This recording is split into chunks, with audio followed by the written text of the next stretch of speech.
En ocasiones nos encontramos con que cuando analizamos una historia de usuario del cliente es demasiado grande y necesitamos dividirla. ¿Pero por dónde partimos? En 2009, Richard Lawrence propuso 9 patrones o formas de dividir una historia de usuario. Antes de comenzar a dividir, debemos comprobar que la historia cumple los criterios INVEST y es lo suficientemente grande como para necesitar ser dividida. 1. Pasos en un flujo de trabajo. Dada una historia de usuario para resolver un flujo de trabajo, puede dividirse fácilmente en cada uno de los pasos de los que consta el flujo. 2. Variaciones en las reglas de negocio.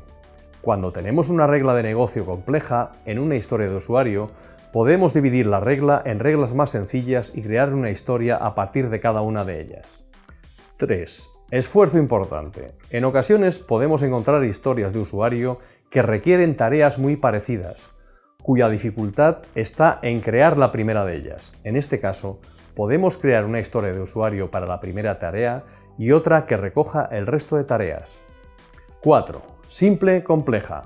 Cuando tenemos una historia de usuario compleja, podemos comenzar a crear las historias de usuario para crear primero una versión más simple, para que las siguientes historias vayan añadiendo más funcionalidades.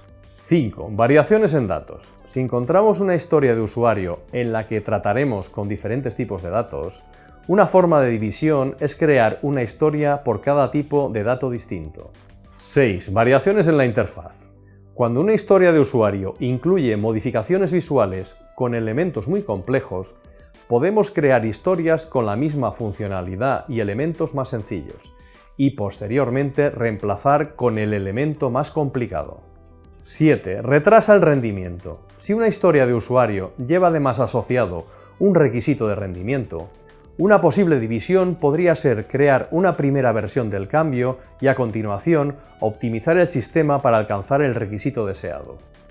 8. Operaciones. En una historia de usuario con varias operaciones a realizar sobre el mismo elemento, podemos dividirla en tantas historias como operaciones distintas haya.